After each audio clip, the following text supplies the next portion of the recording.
Welcome back. Tonight's story is classified. What you're about to hear was never meant to be told. Captain Ethan Cole had survived missions that never made the news. As a Tier 1 Special Forces operative, he had been trained to eliminate threats without hesitation. His record was flawless until the mission known only as Silent Zone appeared on his secure tablet. No location name, no satellite image, just coordinates and one warning.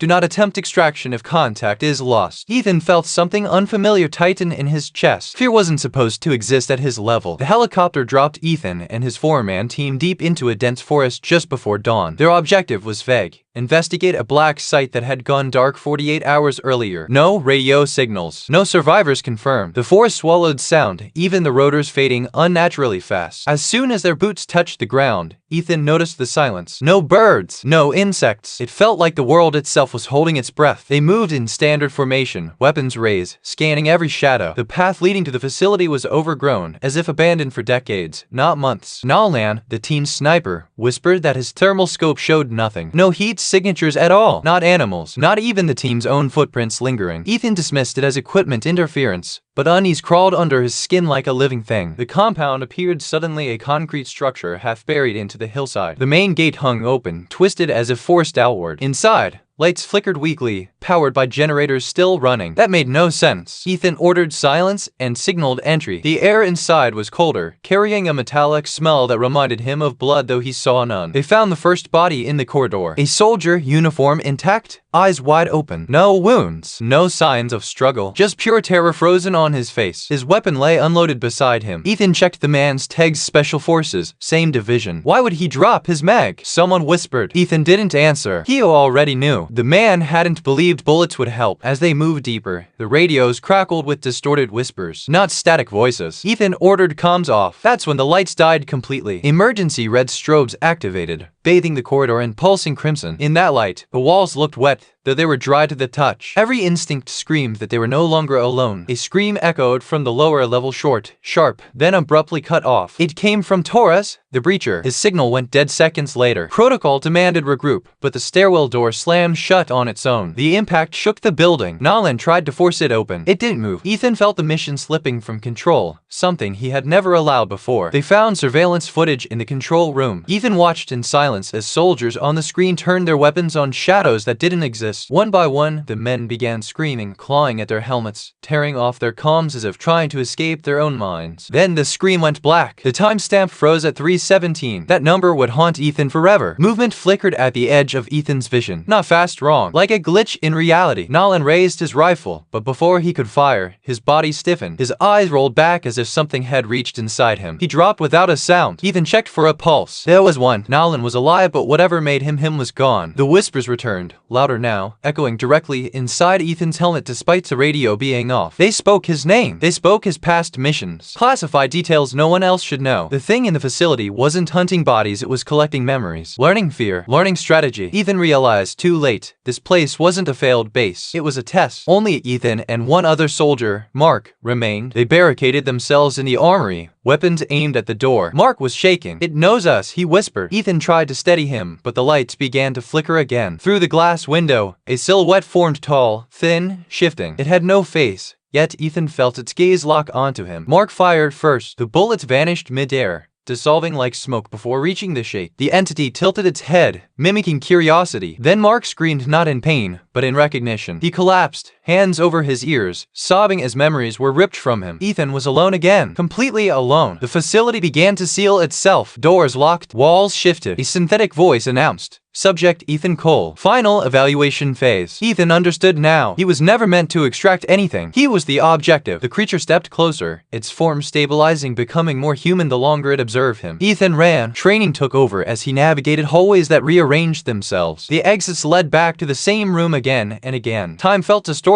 His watch spun wildly. The whispers grew desperate, almost pleading. The entity didn't want to kill him. It wanted to be him. In the deepest level, Ethan found the core, a chamber filled with experimental tech in a single word painted across the wall in dried black letters: replacement. The truth hit him with crushing force. Every soldier lost here had been copied, their minds scanned, their fears perfected. Ethan was the final template. The entity emerged fully formed now, wearing Ethan's face, his voice, even his scars. "You survive," it said calmly, "so I can." Ethan realized escape wasn't the mission anymore. Stopping it was. darkness. He armed the facility's self-destruct, knowing there would be no extraction. Some missions only ended one way. As the countdown began, the creature screamed not in rage, but in terror. For the first time, it felt fear that wasn't stolen. Ethan stood his ground, weapon lowered. When the blast consumed the base, there was no confirmation of his death. No body recovered. The forest returned to silence. Weeks later, a soldier matching Ethan Cole's identity returned to command. Same face, same record, same voice. He passed every test, every question. Officially, Captain Ethan Cole survived Silent Zone. Unofficially, some of the men noticed he no longer blinked when lights flickered, and sometimes, late at night, the radios crackled by themselves whispering names. Learning some missions don't fail, they come back.